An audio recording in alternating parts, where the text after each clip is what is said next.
In this clip, we're back in Flagstaff with Danny Kasperzak, a serial entrepreneur, serial successful entrepreneur, I should say. And Danny and I discussed millennials.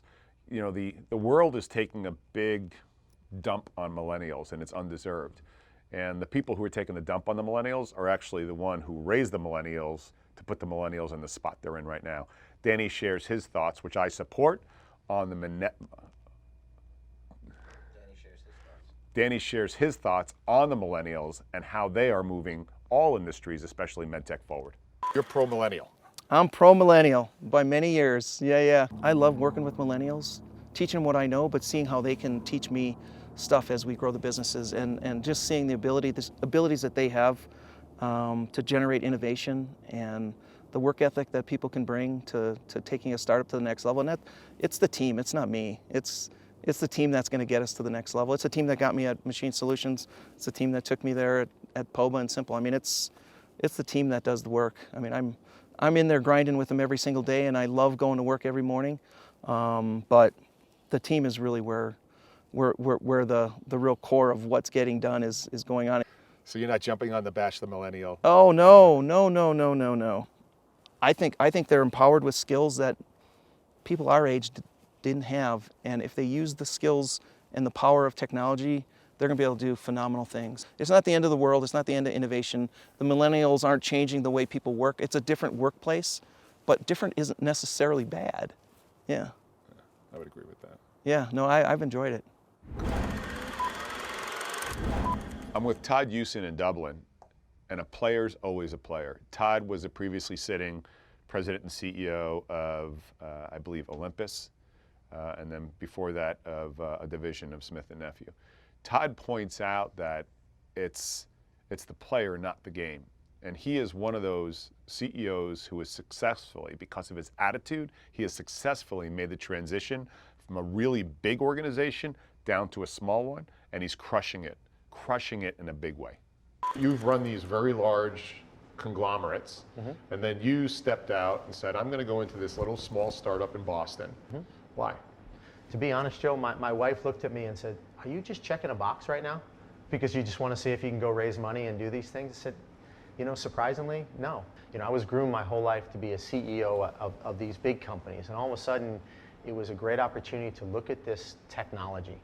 Then I was lucky enough to have the time to go sit and watch, and I saw the first autonomous laparoscopic procedure being done. I said, wow, whether the society is ready for that or not, I feel really good about this opportunity. This is much bigger than you guys think or might think. We can go make this happen. And you know what? It was an exciting time. It's the right time to take this, because I really believe what Dr. Kim, what Tom Califf and team, our CTO, are doing, and his entire staff, and now my entire staff, are doing, I actually think they're going to build a tremendous legacy, and I just want to help guide them. We're in Flagstaff with Brian Strini. Brian is the CEO of Machine Solutions. Brian and I discuss sort of the work-life balance myth that goes on. I think that was fair generation or two ago, that you had a work life and then you had a personal life. And in the world we live in today, not possible, whether you love your job or not. Brian clearly loves his job, so that makes it a lot easier to have the two mold.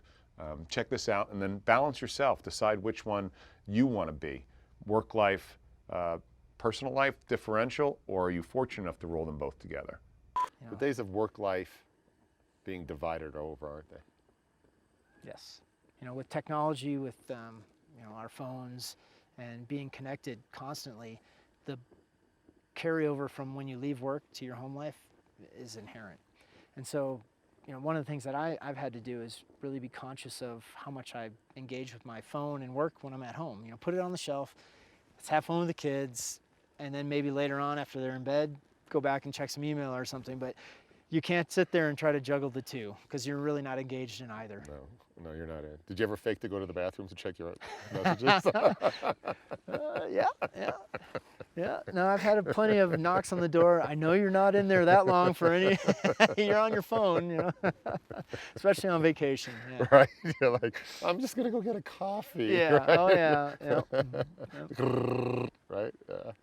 Yeah. How important it is to have the right person in the relationship outside of work, isn't it? Yep.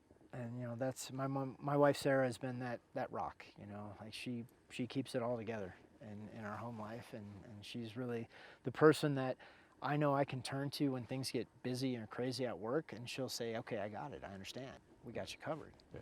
And it takes that understanding. You tell her that often enough? Probably not often enough, but I hope she understands that. Yeah. Yeah, I'm guilty of it too. Yeah, that's why I know. Yeah, that's why I can Yeah, ask you the get question. busy.